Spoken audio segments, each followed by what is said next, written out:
Hello students, आज मैं आपके साथ मोहनलाल सुखाड़िया यूनिवर्सिटी उदयपुर का बीएससी थर्ड ईयर का ऑर्गेनिक केमिस्ट्री यानी कि पेपर सेकंड का सिलेबस डिस्कस करने वाली हूँ। जैसा कि आप जानते ही हैं, बीएससी फर्स्ट ईयर और सेकंड ईयर भी आपने इसी यूनिवर्सिटी से अगर किया होगा तो आप जानते होंगे कि आपका जो पूरा सिलेबस है वो 5 यूनिट्स में डिवाइडेड है। तो वन बाय वन मैं उन यूनिट्स के बारे में आपको बताती जाऊंगी और आप स्क्रीनशॉट खींच लीजिएगा जिससे कि आप अपना सिलेबस जान सकें।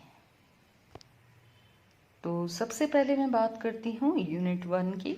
आपका जो पहला यूनिट है वो स्पेक्ट्रोस्कोपी पर आधारित है।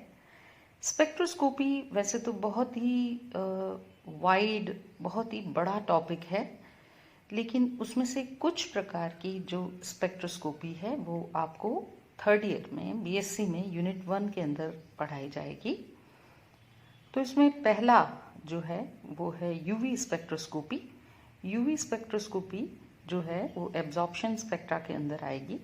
तो एब्जॉर्प्शन स्पेक्ट्रा के अंदर अल्ट्रावायलेट स्पेक्ट्रोस्कोपी के बारे में बताएंगे आपको। आप स्क्रीनशॉट खींच लीजिए, ये आपका पहला यूनिट है, काफ़ी लेंदी यूनिट है। और इसी का सेकंड पार्ट है आईआर स्पेक्ट्रोस्कोपी यानी कि इंफ्रारेड एब्जॉर्प्शन स्पेक्ट्रोस्कोपी। और थर्ड पार्ट है एनएमआर स्पेक्ट्रोस्कोपी यानी न्यूक्लियर मैग्नेटिक रेजोनेंस स्पेक्ट्रोस्कोपी। इसके अंदर क्या क्या पढ़ना है वो सब यहाँ पर लिखा हुआ है। लास्ट में जो इम्पॉर्टेंट चीज़ है वो ये है कि आपको कुछ ऐसी प्रॉब्लम्स सॉल्व करना बताया जाएगा जिनमें ये तीनों प्रकार की स्पेक्ट्रोस्कोपी शामिल हो।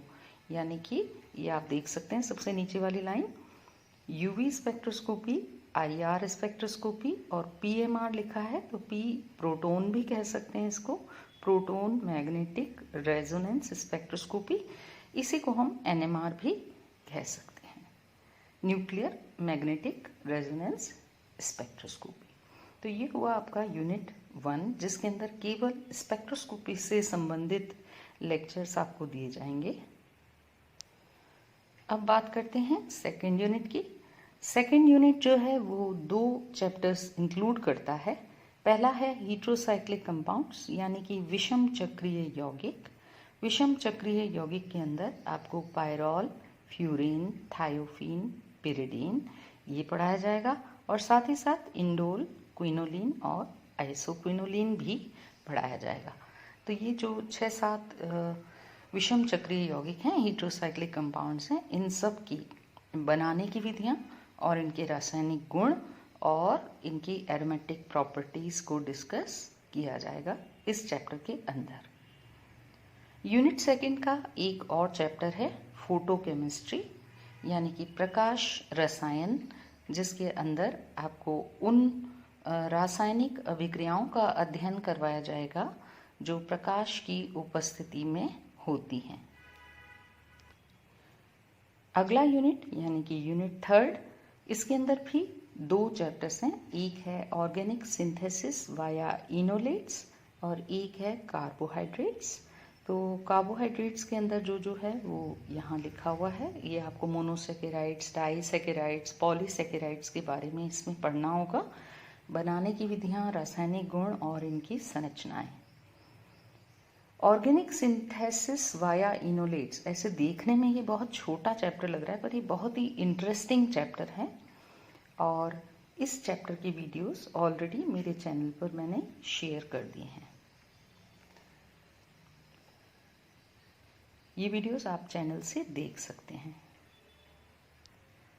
नेक्स्ट है चौथा यूनिट जिसके अंदर amino acids, peptides, proteins and nucleic acids के बारे में डिस्कशन है। तो इसकी भी कुछ वीडियोस मैंने चैनल पर ऑलरेडी डाल रखे हैं जो आप देख सकते हैं। और इसी के अंदर एक और चैप्टर है जिसमें फैट्स, ऑयल्स एंड डिटर्जेंट्स को डिस्कस किया गया है।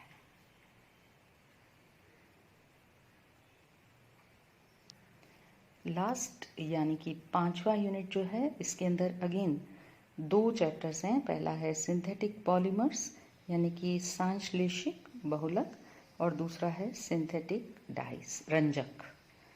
इसमें से सिंथेटिक पॉलीमर्स वाले चैप्टर के बहुत सारे वीडियोस इसी चैनल पर आपको मिल जाएंगे। तो कुछ चैप्टर्स ऐसे हैं जिनके वीडियोस ऑलरेडी मैंने शेयर कर रखे हैं और कुछ अब हम आगे डिस्कस करने वाले हैं। तो आई होप आपको पूरे सिलेबस की जानकारी हो गई होगी। आपने स्क्रीनशॉट्स खींच लिए होंगे और आप अब वन बाय वन इनमें से हम चैप्टर्स उठाते जाएंगे और आपको पढ़ाते जाएंगे। Thank you.